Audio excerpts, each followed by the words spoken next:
Hello friends, welcome back to day 12 of 45-day HTML CSS Bootcamp. So ఈ వీడియోలో మనం CSS selectors గురించి అయితే నేర్చుకుందాం. సో ఈ CSS సెలెక్టర్స్ అంటే ఏంటంటే లెట్స్ సే మనకి ఇక్కడ ఒక వెబ్సైట్ ఉంది. లైక్ ఒక HTML ఫైల్ ఉంది. ఇందులో H1 ట్యాగ్ ఉంది, H2 ఉంది, P ట్యాగ్ ఉంది. సో ఇలా చాలా ట్యాగ్స్ ఉన్నాయి. సో ఇందులో ఒక పర్టిక్యులర్ ట్యాగ్‌ని ఆర్ పర్టిక్యులర్ ఎలిమెంట్‌ని సెలెక్ట్ చేసి దానికి స్టైల్స్ ఎలా అప్లై చేయాలి? లైక్ మన CSS నుంచి స్టైల్స్‌ని ఈ ఎలిమెంట్స్‌కి ఎలా అప్లై చేయాలి అనేది మనకి తెలియాలి. వాటి కోసమే మనం ఈ సెలెక్టర్స్‌ని యూజ్ చేస్తాం. సో సెలెక్టర్స్ అంటే లైక్ CSS నుండి మీరు దేన్ని సెలెక్ట్ చేసుకోవాలి అని చెప్పడమే CSS సెలెక్టర్స్. లైక్ ఈ సెలెక్టర్.html అనే ఫైల్‌లో ఉన్న H1 ట్యాగ్‌ని నేను సెలెక్ట్ చేసుకోవాలి అని చెప్పేసి అనుకున్నాం అనుకో. సో దాన్ని ఎలా చేస్తాము అని చెప్పి. సో ఇప్పుడు మనం దాన్ని డిస్కస్ చేద్దాం. So let's get started. So first వచ్చేసరికి మనం ఒక్కొక్క సెలెక్టర్ గురించి అయితే డిస్కస్ చేస్తూ వెళ్దాం. అందులో మనం ఫస్ట్ డిస్కస్ చేయాల్సింది టైప్ సెలెక్టర్. సో ఈ టైప్ సెలెక్టర్ కంటే ముందు అసలు మన వెబ్‌సైట్ ఎలా ఉంది? ఎలా కనిపిస్తుంది?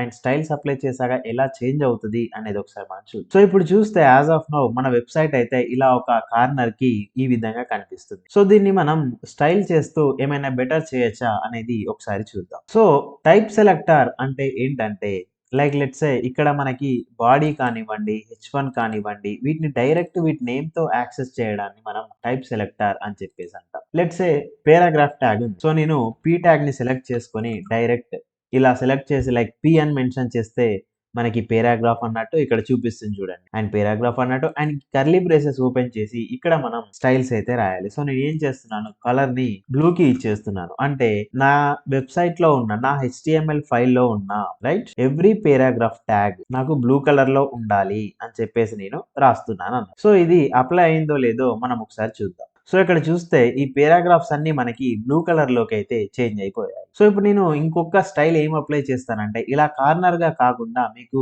చూడ్డానికి ఈజీగా ఉండడానికి మిడిల్‌లోకి తీసుకొస్తాను. సో దానికి నేను ఇంకో సెలెక్టర్‌ని అయితే చూస్ చేస్తాను. ఆ సెలెక్టర్ వచ్చేసరికి బాడీ. సో ఈ బాడీలో నేను కొన్ని స్టైల్స్ అప్లై చేస్తాను. ఈ స్టైల్స్ మనం డిస్కస్ చేద్దాం. లైక్ CSS వాల్యూస్ గురించి డిస్కస్ చేసేటప్పుడు చేద్దాం. సో దీని వల్ల నా వెబ్‌సైట్ ఎలా ఎఫెక్ట్ అయిందంటే ఇది కంప్లీట్‌గా మిడిల్‌లోకి వచ్చింది చూడండి. సో ఇప్పుడు చూడ్డానికి ఈజీగా ఉంటుంది. సో బేసిక్‌గా ఇక్కడ కీ పాయింట్ ఏంటంటే ఇవన్నిటి గురించి మీరు ఆలోచించకండి. వీటిని అప్‌కమింగ్ వీడియోస్‌లో చూద్దాం. ఈ బాడీ ఆర్ P అని నేను సెలెక్ట్ చేసుకుంటే నా HTMLలో ఉన్న నా HTML ఫైల్‌లో ఉన్న ఎవ్రీ ఎలిమెంట్ సెలెక్ట్ చేయబడుతుంది. లైక్ నేను ఇక్కడ P ట్యాగ్‌ని మెన్షన్ చేశాననుకోండి. ఇందులో ఉన్న ఎవ్రీ P ట్యాగ్‌కి ఆ స్టైల్ అనేది అప్లై అవుతుంది. సో దీనివల్ల ఇష్యూ ఏంటంటే కొన్ని సందర్భాల్లో మీరు ఎవ్రీ P ట్యాగ్‌కి సేమ్ కలర్ అప్లై చేయాలి అని అనుకోవట్లేదు. సో డిఫరెన్స్ అనేది మెయింటైన్ సో మనకు అలాంటప్పుడు డిఫరెంట్ సెలెక్టర్స్ కావాలి. ఈ స్టైల్స్‌ని రిస్ట్రిక్ట్ చేయడం కూడా కావాలి. సో అందుకోసమే మనం నెక్స్ట్ యూజ్ చేసే స్టైల్ వచ్చేసరికి దాన్ని మనం క్లాస్ సెలెక్టర్స్ అని చెప్పేసాం. సో క్లాస్ సెలెక్టర్స్ అంటే ఏంటంటే నేను ఇక్కడ ఆల్రెడీ రాసి పెట్టాను. Class is equal to menu అని చెప్పేసి. సో నేను ఈ ఎంటైర్ ULకి ఏమి ఇచ్చానంటే ఒక క్లాస్ నేమ్ ఇచ్చి ఈ క్లాస్ నేమ్ వచ్చేసరికి మెన్యూ అని చెప్పేసి ఇచ్చాను. సో నేను ఇప్పుడు ఏం చేస్తానంటే క్లాస్ సెలెక్టర్‌ని సెలెక్ట్ చేసుకోవడం ఇలా డాట్ నొటేషన్‌తో స్టార్ట్ చేసి క్లాస్ నేమ్‌ని మనం ఇక్కడ ప్రొవైడ్ చేయాలి. ప్రొవైడ్ చేసిన తర్వాత నేను ఏం చేస్తానంటే ఇలా కర్లీ బ్రేసెస్ అనేది కామన్. సో నేను ఇప్పుడు ఏం స్టైల్ అప్లై చేయాలనుకుంటున్నాను అంటే నాకు ఇక్కడ ఈ లిస్ట్ ఐటమ్స్ ఉన్నాయి కదా! వీటన్నిటికి ఇట్లా డాట్ అని చెప్పేసి వచ్చు. సో దీన్ని నేను కంప్లీట్‌గా రిమూవ్ చేయాలి అని చెప్పేసాను. సో దానికోసం నేను ఏం చేస్తాను ఒక ప్రాపర్టీ ఉంది మనకి CSS‌లో. దీన్ని గుర్తుంచుకోండి మనకి యూజ్ అవుతుంది. లిస్ట్ స్టైల్ టైప్ అని చెప్పి ఇచ్చేసి నేను ఏమి ఇస్తానంటే నన్ అని చెప్పేసి ఇస్తాను. సో ఇలా ఇవ్వడం వల్ల ఏమవుతుందంటే ఆ స్టైల్ అనేది ఏమీ లేకుండా ప్లెయిన్ టెక్స్ట్ లాగా మనకి కనిపిస్తుంది. సో ఇప్పుడు చూస్తే ఆ డాట్స్ అనేవి ఎగిరిపోతాయి. సో ఈ విధంగా మనం క్లాస్‌ని యూజ్ చేయొచ్చు. సో ఒక క్లాస్‌ని యూజ్ చేయడం అంటే జస్ట్ ఇక్కడ మనం ఫోకస్ చేయాల్సింది HTMLలో డిఫైన్ చేసిన క్లాస్‌ని మనం ఎలా యాక్సెస్ చేస్తాము అని. ఎలా డాట్ నొటేషన్‌తో యాక్సెస్ చేస్తాం. సో నెక్స్ట్ వచ్చేసరికి మనకి ఐడీ సెలెక్టర్ అని చెప్పేసి ఐడీ సెలెక్టర్‌ని ఎలా యాక్సెస్ చేస్తాము అంటే హాష్ అనే సింబల్‌తో మనం యాక్సెస్ చేస్తాం. సో ఇక్కడ ఐడీ ఎక్కడుంది అనేది మనం ఇక్కడ చూస్తే మనం ఇలా ఐడీని provide ID is equal header అని చెప్పేసి నేను ప్రొవైడ్ చేస్తాను. సో అందుకోసం నేను ఇక్కడ హాష్ అనే నొటేషన్‌తో నా ఐడీ నేమ్ HADER హెడర్ కాబట్టి హెడర్ నుంచి మళ్ళీ కర్లీ బ్రేసెస్ ఓపెన్ చేసేసి సో ఇక్కడ చూస్తే మనం ఒకటి గమనిద్దాం. ఈ ఐడీ దేనికి ఉంది welcome to my DSV coding అని చెప్పేసింది. మై తీసేద్దాం. వెల్కమ్ టు DSV కోడింగ్ అని చెప్పేసి. సో ఈ DSV కోడింగ్‌కి ఐడీ వచ్చేసరికి హెడర్ ఉంది. ఫర్ ఎగ్జాంపుల్ మనం ఇక్కడ ఒకసారి ఫాంట్ చూస్తే ఈ విధంగా ఉంది. సో నేను ఈ ఫాంట్ సైజ్‌ని ఇంక్రీజ్ చేయాలి అని చెప్పేసి అనుకుంటున్నాను. సో అది ఎలా పాసిబుల్ అవుతుందో మనం ఇక్కడ ఒకసారి చూద్దాం. సో నేను ఫాంట్ సైజ్ ఇచ్చేసరికి ఒక 24 పిక్సెల్ అలా ఇస్తాను. ఫాంట్ సైజ్ తో పాటు నేను ఏం చేస్తానంటే కలర్ తీసుకొని రెడ్ ఇస్తాను. So welcome to DSP coding అనేది మనకి ఇప్పుడు రెడ్ కలర్ లో, సో చూడండి రెడ్ కలర్ లోకి చేంజ్ అయిపోయింది. సో ఈ విధంగా మనం ఐడి సెలెక్టర్స్ అయితే use. So next type of selectors ని మనం కంటిన్యూ చేద్దాం. సో ఈ నెక్స్ట్ టైప్ ఆఫ్ సెలెక్టర్స్ ని ఏమంటారంటే అట్రిబ్యూట్ సెలెక్టర్స్ అని చెప్పేసి అంటారు. సో మనకి అట్రిబ్యూట్స్ అంటే తెలుసు. లెట్స్ సే మనకి ఇక్కడ ఇన్పుట్ ఉంది. ఈ ఇన్పుట్ కి మనం అట్రిబ్యూట్ టైప్ ని టెక్స్ట్ లాగా ప్రొవైడ్ చేసాం. సో మనకి మన వెబ్సైట్ లో ఓన్లీ టెక్స్ట్ ఇన్పుట్స్ ఏ ఉండవు కదా. లెట్స్ సే నేను ఇక్కడ ఏం చేస్తానంటే సేమ్ నేను తీసుకొని ఇన్పుట్ టైప్ వచ్చేసరికి పాస్వర్డ్ అని చెప్పేసి ఇస్తాను. సో నాకు ఇప్పుడు ఏంటంటే ఇన్పుట్ టైప్ టెక్స్ట్ ఉన్న దానికి ఒక స్టైల్ అప్లై అవ్వాలి, ఇన్పుట్ టైప్ పాస్వర్డ్ ఉన్న దానికి ఒక స్టైల్ అప్లై అవ్వాలి. సో దీనికోసమే మనం అట్రిబ్యూట్ సెలెక్టర్స్ అయితే యూస్ చేస్తాం. అది ఎలానో ఇప్పుడు మనం చూద్దాం. సో ఇక్కడ మనం ఇన్పుట్ కి అప్లై చేస్తున్నాం కాబట్టి ఇన్పుట్ అని ఓపెన్ చేసి ఈ స్క్వేర్ బ్రాకెట్స్ ఓపెన్ చేసి ఇక్కడ మనం మన టైప్ ఏంటో ప్రొవైడ్ చేయాలి. సో మన టైప్ ఏంటి, టెక్స్ట్ కదా. సో ఈ టెక్స్ట్ కి నువ్వు ఏం స్టైల్ అప్లై చేద్దాం అనుకుంటున్నావు. సింపుల్, నేను ఏం చేస్తానంటే బార్డర్ ఒక 5 పిక్సెల్ సాలిడ్ బ్లాక్ ఇస్తాను. సో ఇప్పుడు మన ఇన్పుట్ టైప్ టెక్స్ట్ ఉన్నది ఏమైనా చేంజ్ అయిందా ఒకసారి మనం చూద్దాం. సో మనం ఇక్కడ చూస్తే మనకి ఇక్కడ చూడండి ఆ టెక్స్ట్ ఇన్పుట్ టైప్ ఏదైతే టెక్స్ట్ అని ఉందో దానికి బార్డర్ అనేది రావడం జరిగింది. బట్ ఇక్కడ ఇన్పుట్ టైప్ పాస్వర్డ్ ఉన్న దానికి ఇది రాలేదు. సో నేను ఇప్పుడు ఏం చేస్తానంటే ఇన్పుట్ టైప్ టెక్స్ట్ ని కాకుండా ఇప్పుడు నెక్స్ట్ నేను ఇన్పుట్ టైప్ పాస్వర్డ్ అని చెప్పి ఇచ్చేసి ఇక్కడ నేను రెడ్ కలర్ ఇస్తాను. సో నాకు ఏం కావాలి, ఇంకో ఇన్పుట్ ఫీల్డ్ కి బార్డర్ వచ్చేసరికి రెడ్ కలర్ రావాలి. సో రెడ్ కలర్ వచ్చేసింది. సో ఈ విధంగా మనం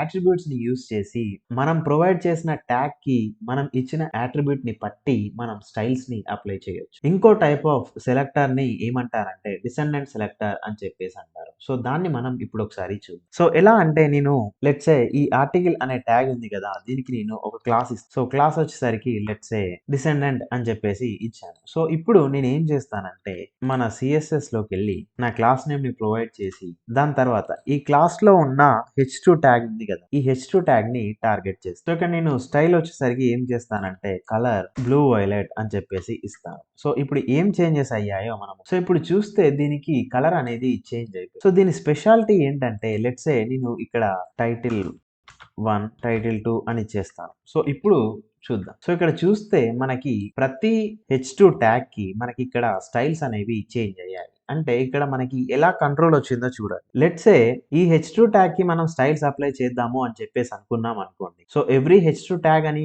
మనకి ఇక్కడ మనకి ఇలా ఉన్న టైప్ సెలెక్టర్ ని యూస్ చేసి h2 అని మెన్షన్ చేసి స్టైల్స్ అప్లై చేయొచ్చు. బట్ మన అప్లికేషన్ లో ఇంకో ప్లేసెస్ లో కూడా h2 అనేది ఉంటే అప్పుడు ఆ స్టైల్ ప్రతి దానికి అప్లై అవుతుంది. బట్ మనకి ఈ ఆర్టికల్ ట్యాగ్ లో ఉన్న h2s కి మాత్రమే ఆ స్టైల్స్ అప్లై అవ్వాలి అని చెప్పేసి అనుకున్నాం కాబట్టి ఈ డిసెండెంట్ సెలెక్టర్ ని యూస్ చేస్తే ఏమవుతుందంటే ఈ డిసెండెంట్ అనే క్లాస్ లో ఉన్న వాటికి మాత్రమే అందులో ఈ h2కి మాత్రమే మనకి ఆ స్టైల్స్ అనేవి అప్లై అవుతాయి. సో దీన్ని సింపుల్ గా class name or parent name అని మెన్షన్ చేసి దాని తర్వాత దేనికి అప్లై చేయాలి అనుకుంటున్నారు అనేది మెన్షన్ చేస్తే ఈ డిసెండెంట్ సెలెక్టర్ అనేది వర్క్ అవుతుంది. నెక్స్ట్ సెలెక్టర్ వచ్చేసరికి మనం ఏమంటామంటే చైల్డ్ సెలెక్టర్ అని చెప్పేసి అంటాం. సో ఈ చైల్డ్ సెలెక్టర్ అంటే ఏంటంటే లెట్స్ సే మనకి ఇక్కడ లిస్ట్ ఆఫ్ ఐటమ్స్ ఉన్నాయి.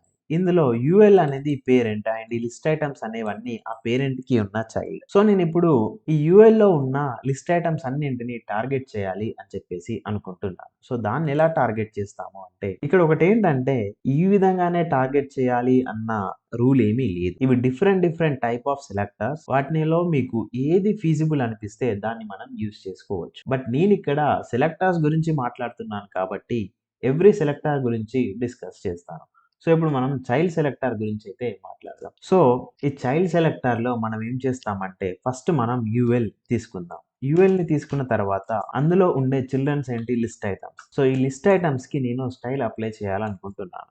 So let's say as of now మన లిస్ట్ ఐటమ్స్ ఎలా ఉన్నాయి అంటే ఈ విధంగా ఉన్నాయి. సో నేను ఏమనుకుంటున్నాను అంటే దీనికి ఒక బ్యాక్గ్రౌండ్ కలర్ ఇద్దాము అని చెప్పేసి అనుకుంటున్నాను. ఇది జస్ట్ చూపెట్టడానికే, దానివల్ల లుక్ బాగుంటది అన్న గ్యారంటీ లేదు. సో బ్యాక్గ్రౌండ్ కలర్ వచ్చేసరికి నేను ఏమి ఇస్తానంటే లెట్స్ సే గ్రే ఇద్దాం. సో ఇప్పుడు ఈ గ్రే ఇవ్వడం వల్ల ఏమైందో చూడండి, మన లిస్ట్ ఐటమ్స్ అన్నింటికి ఈ బ్యాక్గ్రౌండ్ కలర్ అనేది చేంజ్ అయిపోయింది. సో ఈ విధంగా మనం చైల్డ్ సెలెక్టర్ అయితే సెలెక్ట్ చేసుకోవచ్చు. నెక్స్ట్ వచ్చేసరికి అడ్జసెంట్ సెలెక్టర్ అని చెప్పేసి ఉంటుంది. ఈ అడ్జసెంట్ సెలెక్టర్ అంటే ఏంటంటే లెట్స్ సే మనకి ఇక్కడ H2 ట్యాగ్ ఉంది. ఈ ట్యాగ్ తర్వాత వెంటనే మనకు ఒక పేరాగ్రాఫ్ ట్యాగ్ ఉంది. సో లెట్స్ సే నాకు H2 తర్వాత వచ్చే ప్రతి పేరాగ్రాఫ్ కి ఒక సర్టెన్ కలర్ ఉండాలి అని చెప్పేసి అనుకుంటున్నాం అనుకోండి. సో అప్పుడు ఏం చేస్తానంటే నేను ఈ అడ్జసెంట్ సిబ్లింగ్ ఎలిమెంట్స్ అయితే లైక్ అడ్జసెంట్ సిబ్లింగ్ సెలెక్టర్స్ అయితే యూజ్ చేయొచ్చు. సో ఎలా యూజ్ చేద్దామో ఇప్పుడు మనం చూద్దాం.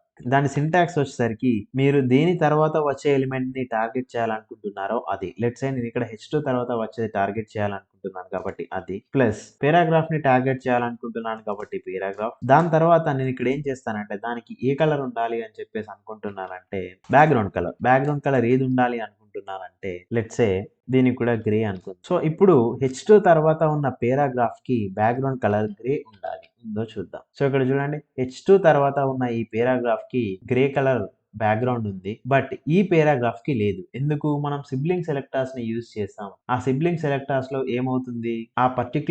ఈ పర్టికులర్ H2 తర్వాత ఉన్న పేరాగ్రాఫ్ ని మాత్రమే టార్గెట్ చేస్తుంది. నెక్స్ట్ టైప్ ఆఫ్ సెలెక్టర్స్ వచ్చేసరికి pseudo selectors like pseudo class selectors అని చెప్పేసి అంటారు. సో వాటిని ఎలా టార్గెట్ చేయాలి అంటే ఫస్ట్ సూడో క్లాస్ అంటే ఏంటో ఒకసారి చూద్దాం. లెట్స్ సే మనం ఇక్కడ బటన్ దగ్గరికి వెళ్తే మనకు యారో సింబల్ మాత్రమే ఉంది. నాకు ఇది పాయింటర్ లాగా అవ్వాలి అని చెప్పేసి సో అప్పుడు నేను ఏం చేస్తానంటే ఇది బటన్ కి రిలేటెడ్ కదా. సో సూడో క్లాస్ సెలెక్టర్ కి సింటాక్స్ ఏంటంటే నేను బటన్ ని మెన్షన్ చేస్తున్నాను. దాని తర్వాత ఈ కోలన్ ఇచ్చేసి హోవర్ అని చెప్పేసి ఇస్తాను. సో ఇక్కడ స్పేస్ అనేది చాలా ఇంపార్టెంట్. మీరు ఎలాంటి స్పేసెస్ ఇవ్వద్దు. దాని తర్వాత కర్లీ బ్రేసెస్ ఓపెన్ చేసి నేను ఇక్కడ ఏం చేద్దాం అనుకుంటున్నానంటే ఓవర్ అయినప్పుడు నా కర్సర్ వచ్చేసరికి పాయింటర్ లాగా చేంజ్ అవ్వాలి అండ్ నా బ్యాక్గ్రౌండ్ కలర్ వచ్చేసరికి రెడ్ అవ్వాలి. సో ఇప్పుడు మన అప్లికేషన్ చేంజ్ అవుతుందో లేదో ఒకసారి మనం చూద్దాం. సో నా కర్సర్ ఇన్ ద సెన్స్ నా మౌస్ పాయింటర్ యారో సింబల్ లాగానే ఉంది. ఎప్పుడైతే నేను బటన్ దగ్గరికి తీసుకెళ్లానో అప్పుడు వెంటనే అది పాయింటర్ లాగా చేంజ్ అయింది అండ్ బటన్ బ్యాక్గ్రౌండ్ కూడా రెడ్ కలర్ లోకి మారింది. సో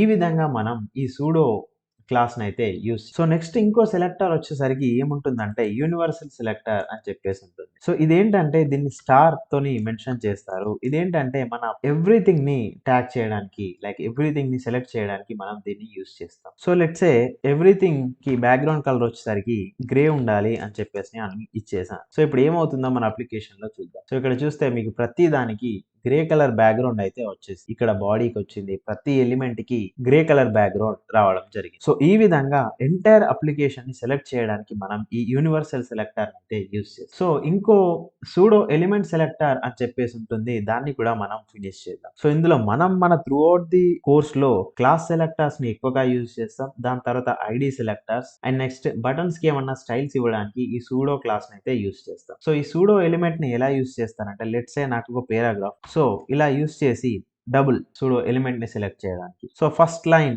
అని చెప్పేసి ఇస్తా. లేకుంటే ఫస్ట్ లెటర్ తీసుకో. ఫస్ట్ లెటర్ ఏం అప్లై చేద్దాం అనుకుంటున్నాను అంటే ఫస్ట్ లెటర్ కలర్ వచ్చేసరికి నాకు బ్రౌన్ ఉండాలి. సో ఇప్పుడు ఏం చేంజ్ అయిందో మనం మన అప్లికేషన్ లో చూద్దాం. ఇక్కడ చూస్తే మన పేరాగ్రాఫ్ లో నేను ఈ బ్యాక్గ్రౌండ్ గ్రే అనేది రిమూవ్ చేస్తాను. క్లియర్ గా కనిపిస్తుంది. సో పేరాగ్రాఫ్ లో నాకు ఈ టీ అనేది చూస్తే బ్రౌన్ కలర్ ఉంది. ఇక్కడ ఏ చూస్తే బ్రౌన్ కలర్ ఉంది. సో కనిపించట్లేదు అనుకుంటా. నేను ఇంకొన్ని స్టైల్స్ అప్లై చేస్తాను. Font size right. ఇప్పుడు చూడండి నేను ఫాంట్ సైజ్ ని ఇంక్రీజ్ చేస్తాను. అప్పుడు ఏమైంది? పేరాగ్రాఫ్ లో ఓన్లీ ఫస్ట్ లెటర్ కి మాత్రమే ఈ స్టైల్ అప్లై అయింది. చూడండి ఇది మొత్తం మన పేరాగ్రాఫ్. ఇందులో ఓన్లీ ఫస్ట్ లెటర్ మాత్రమే అంత బిగ్ సైజ్ లో బ్రౌన్ కలర్ లో వచ్చింది. ఇక్కడ కూడా ఈ పేరాగ్రాఫ్ మొత్తానికి ఓన్లీ ఫస్ట్ లెటర్ మాత్రమే అంత పెద్దగా వచ్చేసి. సో ఈ విధంగా మనం CSS సెలెక్టర్స్ ని యూస్ చేసి మన HTML ఫైల్లో ఉన్న ఈ HTML ట్యాగ్స్ ని చాలా రిస్ట్రిక్టెడ్ గా దేనికి ఎలాంటి స్టైల్ కావాలో అలానే కస్టమైజ్ చేస్తూ మనం స్టైల్స్ ని అప్లై చేయొచ్చు. అందుకే ఈ CSS సెలెక్టర్స్ అనేవి చాలా ఇంపార్టెంట్. ఎవ్రీ ఇంటర్వ్యూ క్వశ్చన్ లో మనకి క్వశ్చన్ అడగడానికి